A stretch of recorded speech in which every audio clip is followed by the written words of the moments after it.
নবী এমন এমন জিনিস আমি আপনারে দেব, আপনি তো নিয়ে কুল পাবেন না। যখনই আপনার মন খারাপ, তখনই আমার দেয়া নেয়ামত আপনার জন্য আছে না নেই?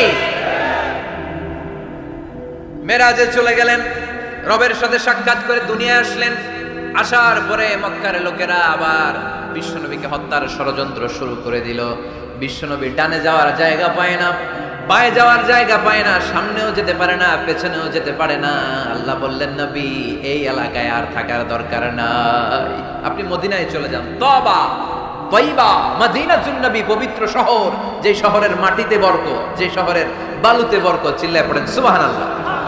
বিশ্বনবী আল্লাহ তাআলার আদেশে এই কষ্টকর পরিস্থিতি থেকে উত্তরণের জন্য মক্কা থেকে মদিনায় গেলেন। মদিনায় যাওয়ার সাথে সাথে লোকজন গাইতে শুরু করলো, তালাআল বাদরু আলাইনা মিন সানিয়াতিল ওয়াদা ওয়াজাবা শুকরু আলাইনা মাদাআ লিল্লাহি দা আইয়ুহাল মাবউসু ফিনা جئت من أمر المطاع جئت شرفت المدينة مرحبا يا خير داع সবাই পড়েন طلع البدر علينا من ثنيات الوداع وجب الشكر علينا ما دعا সুবহানাল্লাহ পড়েন। মক্কায় অত্যাচার, মক্কা থেকে গেলেন, সবাই ফুল নিয়ে দাঁড়ায় আছে আর পড়তে আরম্ভ করছে, তালা আল বদরু আলাইনা। আবাল বৃদ্ধ বনিতা, মদিনার ছোট বড় মাঝারি নারী পুরুষ কেউ বাদ যায় নাই, সবাই বিষ্ণু ইসলামকে ওয়েলকামিং রিসেপশন দেওয়ার জন্য চলে এসেছে। দৃশ্য দেখে বিশ্বনবীর মন খারাপ ছিল, আবার মন ভালো হয়ে গেল। এজন্য আল্লাহ বললেন, ওয়াদ-দুহা ওয়াল-লাইলি ইযা সাজা মা ওয়াদ্দা'আকা রাব্বুকা ওয়া মা ক্বালা ওয়ালাল-আখিরাতু খায়রুল লাকা মিনাল উলা ওয়ালাসাওফা ইউ'তিকা রাব্বুকা ফাতারদা। সুবহানাল্লাহ পড়েন আওয়াজ করে, ওয়ালাসাওফা ইউ'তিকা রাব্বুকা ফাতারদা। এ নবী এমন এমন জিনিস দিব আপনি খুশি হয়ে যাবেন, খুশি হয়ে যাবেন। মদিনাতে যে আল্লাহ রাসূল সাল্লাল্লাহু আলাইহি ওয়াসাল্লাম মসজিদে নববী প্রতিষ্ঠা করলেন, আল্লাহ তাআলা কিবলা চেঞ্জ করে দিলেন। আগে পড়তো মক্কার দিকে নামাজ, এখন পড়ে ফিলিস্তিনের দিকে নামাজ। 16 থেকে 17 মাস রাসূল সাল্লাল্লাহু আলাইহি ওয়াসাল্লাম ফিলিস্তিনের দিকে, মানে ইহুদিরা যে দিকে নামাজ পড়ে ওই দিকে হয়ে নামাজ করলেন, কারণ আদেশটা কার? জোরে বলেন সবাই, আদেশটা কার? কিন্তু নবীর মন মানে না। নবীর মনে বড্ড আশা, আমার জন্মস্থান, আমার প্রিয় শহর মক্কার কাবা ঘরের দিকে যদি আমি সেজদা দিতে পারতাম আমার বড্ড ভালো লাগতো। কারণ কাবা আমার জন্মস্থান, মক্কা আমার জন্মস্থান, আমার বংশের গোড়া, আমার আদি পিতা ইসমাইল ইব্রাহিম এই কাবা ঘর নির্মাণ করেছে। তাই প্রত্যেকটা নামাজের পরে বিশ্বনবী আকাশের দিকে তাকায়, মনে মনে ভাবে কাবা যদি চেঞ্জ হয়ে যেত, কিবলা যদি আল্লাহ পরিবর্তন করে দিত কতই না ভালো হতো। নামাজ শেষে বিশ্বনবী দুঃখ নিয়ে উপরে তাকায়, আল্লাহ তো আর দেখে টেকে না, তাই না? দেখে দেখে। আল্লাহ বলে, قد نرى تقلب وجهك في السماء। ও নবী, আপনি যে আকাশের দিকে তাকিয়ে মন খারাপ করে মনে মনে বিড়বিড় বিড়বিড় করে কি কি বলেন, সব আমি জানি, সব আমি দেখি। ফাওয়াল্লি ওয়াজহাকা শাতরাল মাসজিদিল হারাম। আর দেরি নয়, আর কাল বিলম্ব নয়, যেখানে ফিরে আপনার সেজদা দিতে মনে চায় আজ থেকে আপনার কিবলা আমি মুহূর্তেই পরিবর্তন করে দিলাম গো নবী। নবীর যেটা মন চাইতেছে আল্লাহ ওইটাই দিতেছে। সুবহানাল্লাহ পড়েন। এজন্যই বলেছে খালিল মানে এমন বন্ধু যেই বন্ধু আল্লাহরে খুশি করার জন্য কাজ করে, আর হাবিব মানে এমন বন্ধু যেই বন্ধুরে খুশি করার জন্য আল্লাহ নিজেই কাজ করে। কোন সুবহানাল্লাহ। ফাওয়াল্লি ওয়াজহাকা শাতরাল মাসজিদিল হারাম। মসজিদে হারামের দিকে মুখ ঘুরান নবী, মুখ ঘুরান। আপনার দুঃখ আমার সহ্য হয় না, যেদিকে আপনার নামাজ পড়তে মনে চায় ওই কাবার দিকেই পড়েন। চিল্লায় এখন সুবহানাল্লাহ। এভাবে যত জায়গায় নবী চিন্তিত, নবীর চিন্তা দূর করে দিছে কে? আল্লাহ রাসূল এই কোরআন থেকে জানতে পারলেন আগের নবীরা হায়াত পেয়েছে 1000 বছর, 2000 বছর। আগের নবীর উম্মতেরা হায়াত পেয়েছে 800 বছর, 1200 বছর। আমাদের নবী পৃথিবীতে বেঁচে ছিলেন কয় বছর? সবাই বলেন। এবং সুনানে তিরমিজির হাদিস, আল্লাহ রাসূল সাল্লাল্লাহু আলাইহি ওয়াসাল্লাম বলেছেন, আমারু উম্মতি মা বাইনা 60 ইলা 70। আমার উম্মতের গড় বয়স হবে 60 থেকে 70। ওয়া আকাল্লুহুম মাইয়াজুজু যালিক, এর চেয়ে বেশি হায়াত পাবে হাতে গোনা অল্প কয়েকজন। বেশিরভাগই 60-70 এর মধ্যে মরে শেষ, ঠিক কি না? এখন আমাদের সমাজের কি অবস্থা? এটাই তো। আপনাদের টাঙ্গাইলের কি অবস্থা? কত কত বাঁচে? 100 বয়স হয়েছে এরকম কে কে আছে দেখি টাঙ্গাইল? ওই যে একজন হাত তুলছে, যুবক হাত তুলছে, মানে বুঝাইতে চাইছে হুজুর দোয়া করেন 100 বছর বাঁচতে চাই। আচ্ছা 80 বছর কার আছে দেখি? 80 পাওয়া যাবে বোধহয় দু একটা। ওই যে মাশাআল্লাহ মাশাআল্লাহ মাশাআল্লাহ, এই যে চাচারা আছে, আল্লাহ কবুল করুক, আল্লাহ আরো হায়াত বাড়ায় দেখ। 50 আছেন কে কে দেখি? 50? অনেক অনেক, হাত নামান হাত নামান, অনেক হায়াত পেয়েছেন আপনারা, আল্লাহ আরো হায়াত দেখ, আরো হায়াত দারাজ করুক, পড়ি আমিন। আমার উম্মতি মা বাইনা 60 ইলা 70, আমার উম্মতের গড় বয়স হবে 60 থেকে। এই কথা শোনার পরেই বিশ্বনবী আবার কাঁদতে শুরু করলেন, কারণ বিশ্বনবীর টেনশন হচ্ছে আগের উম্মতেরা হায়াত পাইছে বেশি, ইবাদত করছেও, আমার উম্মত হায়াত পাইছে কম, ইবাদতের সুযোগও। আরে আমার উম্মতের কি হবে? আমার উম্মতের কি হবে? এই নবী তো এমন নবী, সব নবীকে আল্লাহ একটা দোয়া করার সুযোগ দিয়েছিলেন, যে দোয়াটা করা মাত্রই কবুল। এটাকে আরবিতে বলে দাওয়া মুস্তাজাবা, লিকুল্লি নবিয়িন দাওয়া মুস্তাজাবা। সব নবীকে আল্লাহ একটা করে দোয়া করার সুযোগ দিয়েছে, আর এই দোয়াটা করা মাত্রই কবুল। আর সব নবীরা দুনিয়াতেই ওই দোয়া করে ফেলেছে। আল্লাহ রাসূল সাল্লাল্লাহু আলাইহি ওয়াসাল্লাম বলেছেন, ওয়া ইন্নী আখতাবিউ দাওয়াতি শাফাআতান লি উম্মতি ইয়াউমাল কিয়ামা। ওই দোয়াটা আমি দুনিয়ায় করি নাই, ওই দোয়াটা আমি তোমাদের জন্য কিয়ামতের ময়দানে যাতে তোমাদেরকে সুপারিশ করে জান্নাতে ঢুকাতে পারি, ওই জন্য রেখে দিয়েছি। কত কষ্টে বিষ্ণু ঈসা ইসলাম ছিলেন, খাবার ছিল না, পেটে পাথর বেঁধেছেন। যদি বলতেন আল্লাহ ওই দোয়াটা করলাম, আপনি খাবার দেন, জান্নাতের খাবার পাঠিয়ে দিত কে? উহুদের ময়দানে দাঁত ভেঙেছেন, রক্ত ঝরেছে, যদি দোয়াটা করতেন মুহূর্তে বিজয় দিত কে? কোন পরিস্থিতিতে ওই দোয়াটা বিশ্বনবী করছেন? রেখে দিয়েছে। দেখেন অন্য নবীর সাথে আমার নবীর অ্যাটিটিউডে পার্থক্য। অন্য নবীরাও চাইলে রাখতে পারতো এদের উম্মতের জন্য, না, বিপদের দিনে ওটা কাজে লাগায় ফেলছে। প্রত্যেক নবী একটা করে দোয়া করার সুযোগ পেয়েছিল, যে দোয়াটা করা মাত্রই কবুল। সব নবীরা দুনিয়াতেই শেষ, একমাত্র শুধুমাত্র কেবলমাত্র আমার আর আপনার নবী ছাড়া রেখে দিয়েছেন, তিনি রেখে দিয়েছেন ওই দোয়া আমাদের জন্য, আমার জন্য, আপনার জন্য, আমাদেরকে বাঁচানোর জন্য ওই দোয়া রেখে দিয়েছে। চিল্লায় বলেন ঠিক কি না? রেখে দিয়েছেন।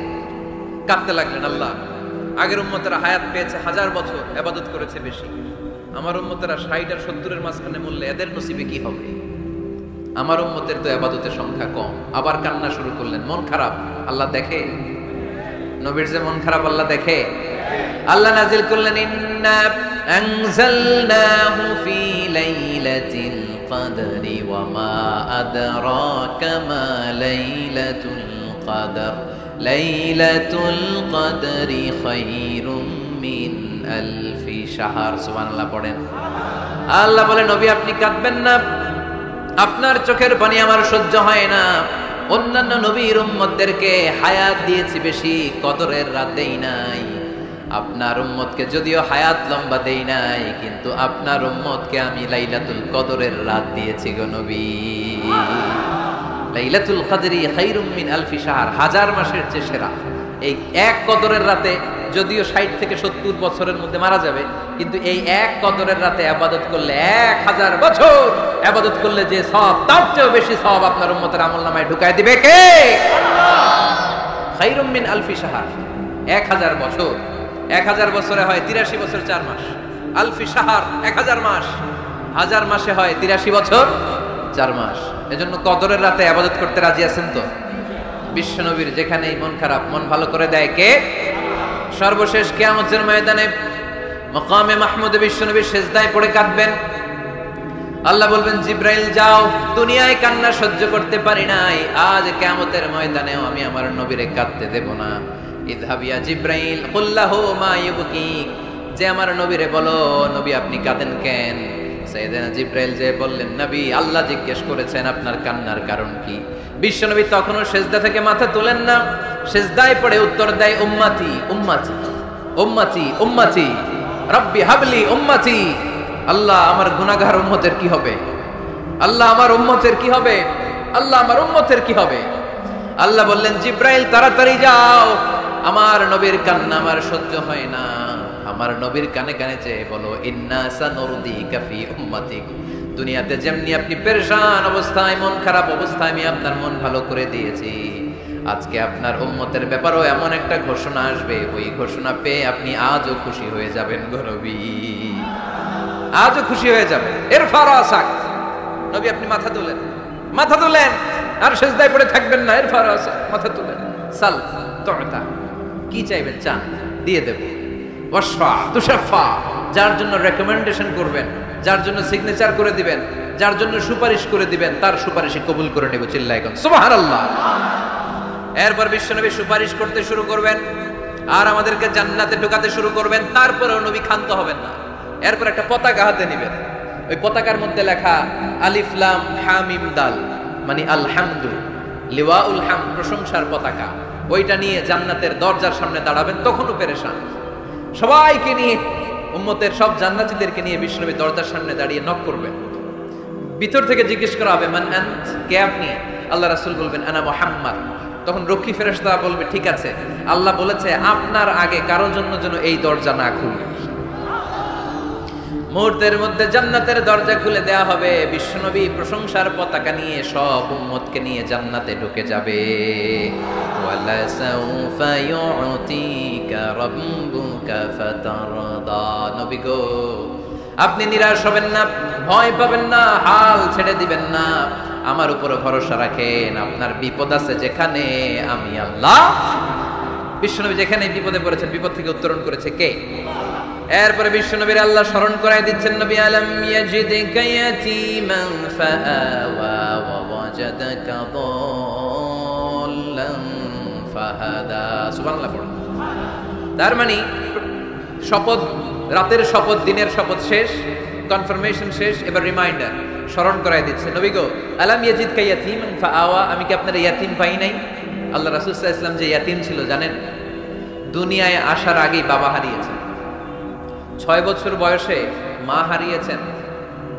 মা ইন্তেকালের পরে দাদা আব্দুল মুত্তালিবের কাছে মানুষ হয়েছে, মাত্র 2 বছর। আল্লাহ রাসূলের বয়স যখন 8, দাদাকেও হারিয়েছেন। তারপরে চাচার কাছে ইয়াতীম নবী মানুষ হয়েছেন। আল্লাহ বললেন, নবী টেনশন কিসের? ওই যে আপনি ছোট্টবেলায় ইয়াতীম ছিলেন, আমি নিজেই আপনার চাচার মাধ্যমে আপনার লালন পালনের ব্যবস্থা করে দিয়েছি। আলাম ইয়াজিদিকা ইয়াতীমান ফাআওয়া, আপনি ইয়াতীম ছিলেন, আমি আপনার লালন পালনের ব্যবস্থা করলাম। ওয়া ওয়াজাদাকা দাল্লান ফাহাদা, আপনি পথ খুঁজছিলেন, আমি পথ দেখিয়েছি। আপনি ছিলেন দাল্লান, দল শব্দের একটা অর্থ হচ্ছে ভ্রষ্ট বা গোমরা। আল্লাহ রাসূল কি ভ্রষ্ট ছিল? গোমরা ছিল না। আল্লাহ রাসূল ভ্রষ্ট ছিলেন না, গোমরা ছিলেন না। যদিও অফিশিয়ালি তিনি 40 বছর বয়সে নবী হয়েছেন, কিন্তু ওনার 40 বছরের আগের জীবনেও আমাদের জন্য অনুকরণীয়, অনুপম আদর্শ। চিল্লায় বলেন ঠিক কিনা? এখানে দলের অর্থ হচ্ছে, নবী you are searching the right way, then I guided you to the right way. You are searching the truth, আপনি সত্য পথ খুঁজছিলেন, খুঁজে পাচ্ছেন না, কোনটায় কোনটায়, আপনি পথ হারা পথিকের মতো খুঁজছিলেন। অনেক সময় হয় না কি রে, টাঙ্গাইল যাব, রাস্তা কি এইটা না ওইটা? মাঝে মাঝে আমরা দোদুল্যমান থাকি, আছে না নাই? আল্লাহ বললেন, নবী আপনি সত্য খুঁজছিলেন, সত্য কি এদিকে না ওদিকে? আমি বললাম, নবী ওই দিকে নয়, আপনি এই দিকে যান, এভাবে আমি আপনার পথ দেখিয়েছি। চিল্লায় এখন সুবহানাল্লাহ। আমরা যখন পথ ভুলে যাই, পথ দেখায় কে? জোরে বলতে হবে কে? আমি যদি কোনোদিন পথ ভুলে যাই, হাত ছানি দিয়ে কাছে নিও, মমতার বন্ধনে আমায় বেঁধে সব ভুল ক্ষমা করে দিও। পড়েন, আমি যদি কোনোদিন পথ ভুলে যাই, হাত ছানি দিয়ে কাছে নিও, মমতার বন্ধনে আমায় বেঁধে সব ভুল ক্ষমা করে দিও। চিল্লায় পড়তে হবে আমিন।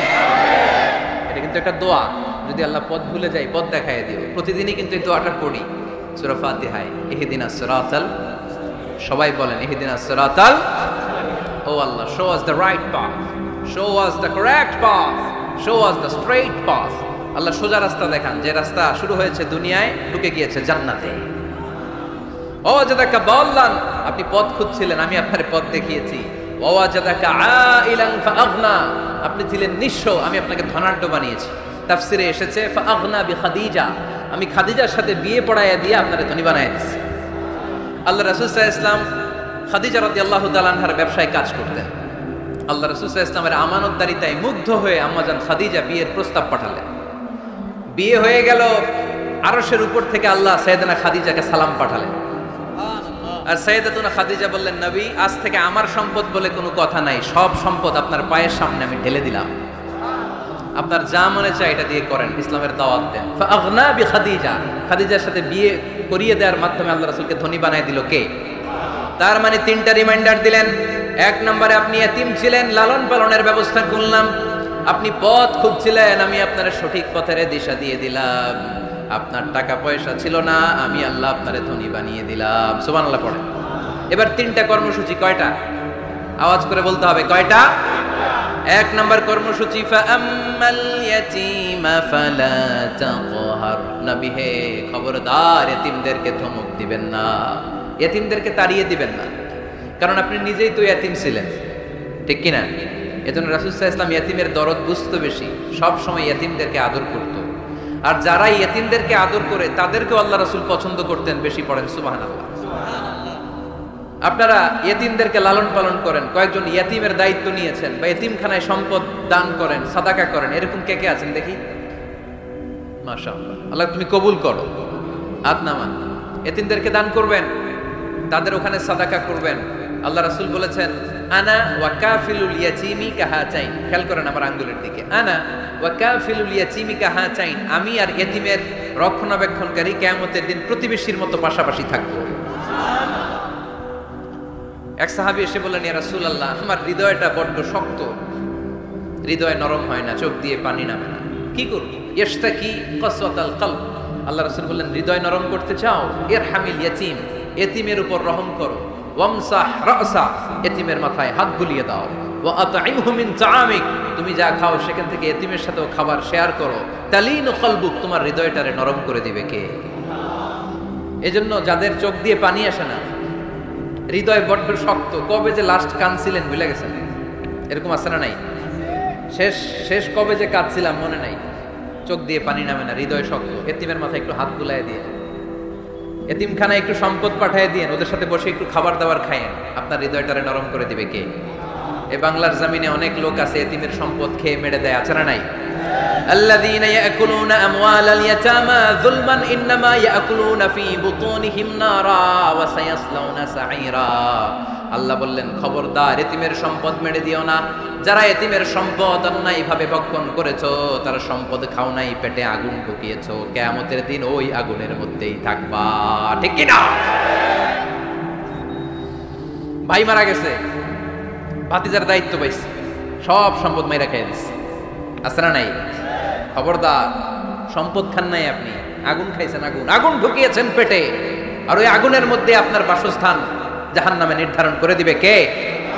এজন্য বিশ্বনবীর প্রথম কর্মসূচি দিলেন আল্লাহ। নবী, যেহেতু আপনি এতিম ছিলেন, তাই ফাআম্মাল ইয়াতীমা ফালা তাকহার, নবী এতিমদেরকে আপনি ধমক দিবেন না, তাড়িয়ে দিবেন না। দুই নাম্বার কর্মসূচি, ওয়া আম্মাস সাইলা ফালা তানহার, নবী গো, যারা ভিক্ষা করতে আসে, ভিক্ষুককে কখনো নবী তাড়িয়ে দিয়েন না, ভিক্ষুককে তাড়াবেন না, ধমক দিবেন না। অনেকে ধমক দেয়, আছে না নাই? আপনি বড় সাহেব, বড় বাড়ির মালিক, একজন আসছে ভিক্ষা করতে, আপনি তাড়ায় দিচ্ছেন, ওরেও বড় সাহেব বানাইতে পারতো কে? ও যেখানে দাঁড়িয়ে ভিক্ষা করে ওই জায়গায় আপনারা ভিক্ষুক বানাতে পারতো কে?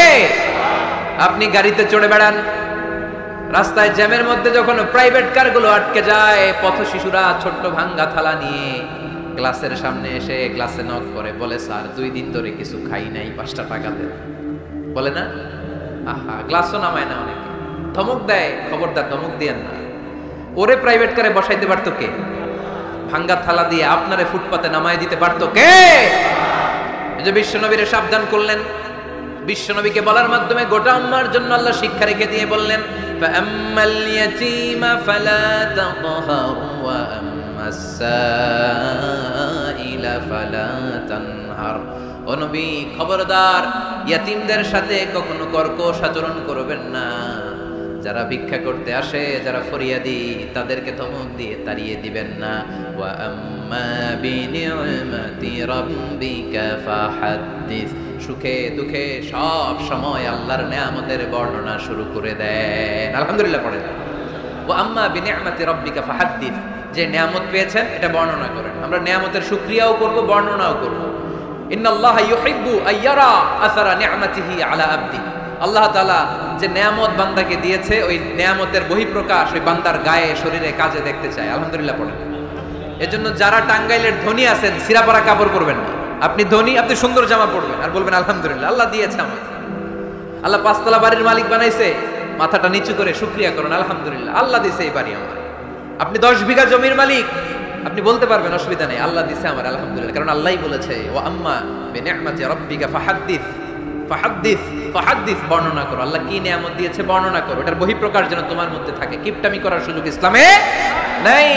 দান করার সময় ভারসাম্যপূর্ণ দান। তাহলে প্রথম কর্মসূচি, ইয়াতিমদেরকে তাড়িয়ে দেয়া যাবে না, ভিক্ষুকদেরকে ধমক দেয়া যাবে না, আর বিপদে আপদে সবসময় প্রশংসা করব কার? সূরাতুদ দুহার এই হচ্ছে শিক্ষা যে মুমিন কখনো হাল ছাড়ে না। আমার নবীরে বিপদে আপদে যে আল্লাহ সাহায্য করছে ওই আল্লাহ তো নাই না?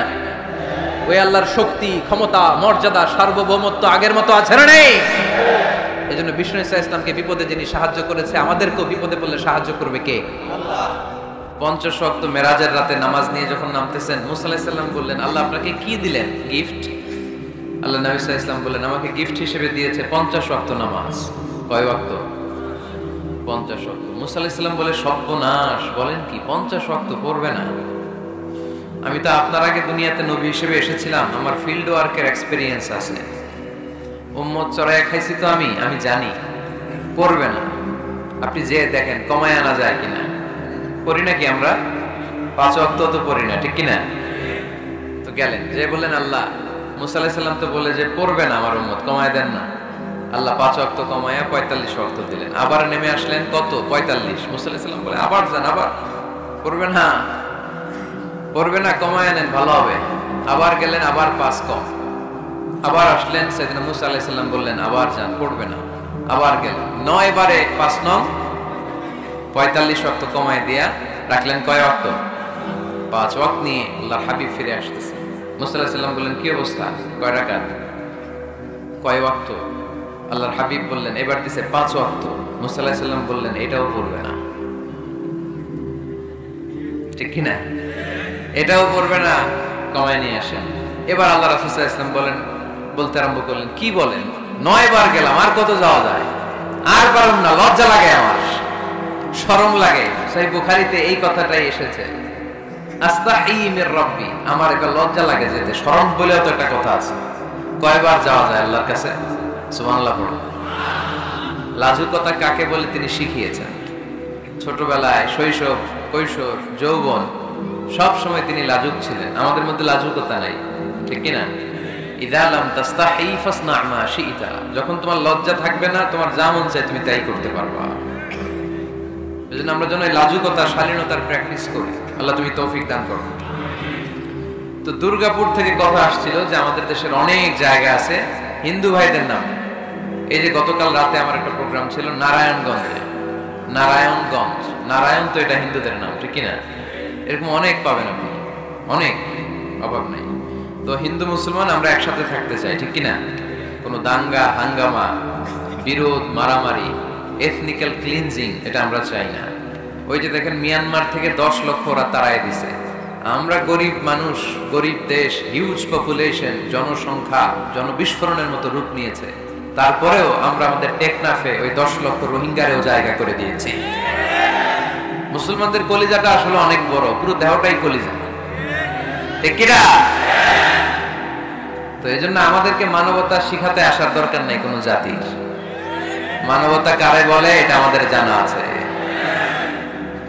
সম্প্রতি ইন্ডিয়াতে দেখলাম কিছু দাঙ্গা হাঙ্গামা হচ্ছে, এটারও আমরা নিরসন চাই, আমরা শান্তি চাই। আমরা কি চাই? শান্তি। তো দুর্গাপুর ঈদগাহ ময়দান, মধুপুর, টাঙ্গাইলে আজকের এই প্রোগ্রাম। 4 দিন ব্যাপী তাফসীরুল কোরআনের প্রোগ্রামের আজকে দ্বিতীয় রজনী। আজকের প্রোগ্রামের সম্মানিত সভাপতি হযরত মাওলানা মোহাম্মদ মোস্তফা কামাল সাহেব, প্রধান অতিথি খন্দকার আব্দুল গফুর মন্টু, অতিথি হিসেবে আছেন আলহাজ মোহাম্মদ সিদ্দিক হোসেন খান, জনাব মোহাম্মদ আবুল কালাম আজাদ। আমার আগে কথা বলেছেন শফিকুল ইসলাম সাইফি সাহেব। আর কিছুক্ষণ আগে অনেক আমাকে উপরে উঠাইতে উঠাইতে কোথায় যে উঠাইছে আল্লাহই জানে। কি নাম যেন ভাইয়ের? শহীদ ভাই। খুব আবেগী মানুষ, আসলে কষ্ট করছে অনেক, কারণ ডেট আমাদের খুব সীমিত, কিন্তু চাহিদা মানুষের খুব বেশি। একদিনে 2টা প্রোগ্রাম করে মানুষের চাহিদা মেটানো সম্ভব না। এখন সহজ হয়ে গেছে যে ইন্টারনেটে কথা শুনতে পাওয়া যায়, আপনারা ওইটাতেই সন্তুষ্ট থাকেন। কাছাকাছি দেখা শোনা, মুসাফা করতে যাওয়া, এটা অনেক সময় কঠিন। একটা সময় ছিল প্যান্ডেলে যারা আছে আমি দাঁড়িয়ে সবার সাথে মুসাফা করে তারপরে বিদায় নিতাম। এখন এই সুযোগটা হয় না, লক্ষ লক্ষ মানুষ হয়ে যায়। 1 লক্ষ মানুষ যদি আমার সাথে মুসাফা করতে আসে, ফজরের আজান হবে না এখানে? কথা বলেন। এটা তো বুঝতে হবে।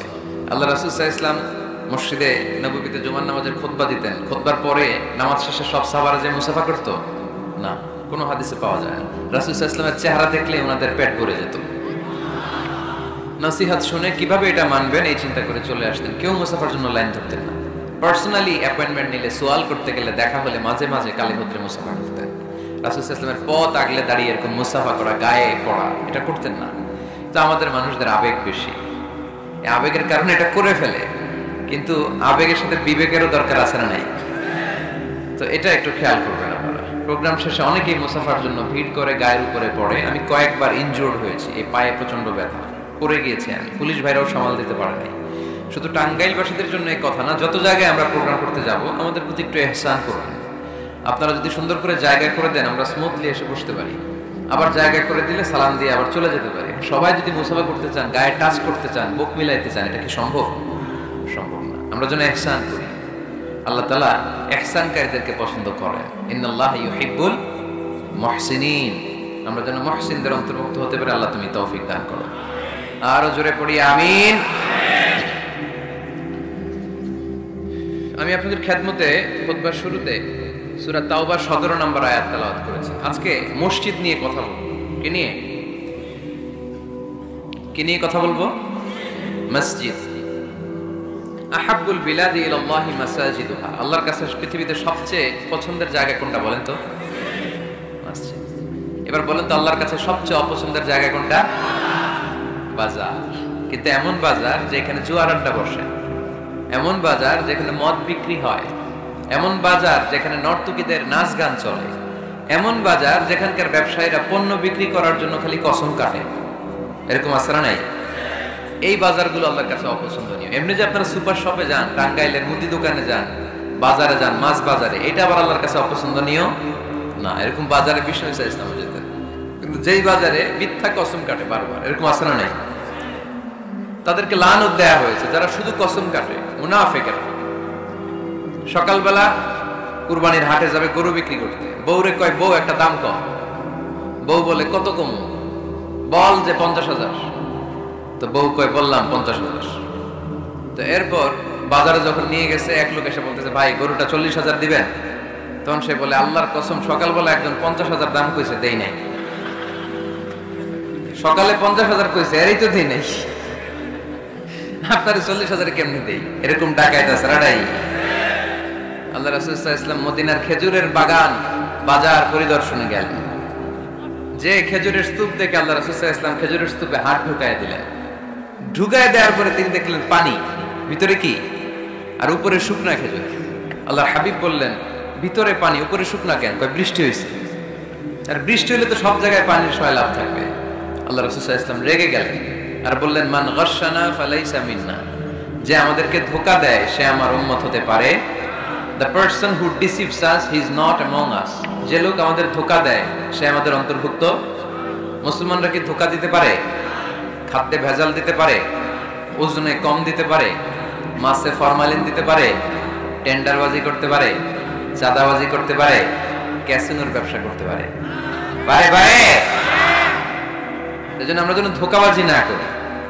ধোঁকাবাজে ভরে গেছে বাংলাদেশ। এই ধোঁকাবাজি থেকে আমাদেরকে বেঁচে থাকতে হবে যদি প্রিয় নবীর উম্মত হতে চাই, ঠিক কিনা? তাহলে আল্লাহ তাআলার কাছে সবচেয়ে প্রিয় জায়গার নাম সবাই বলেন।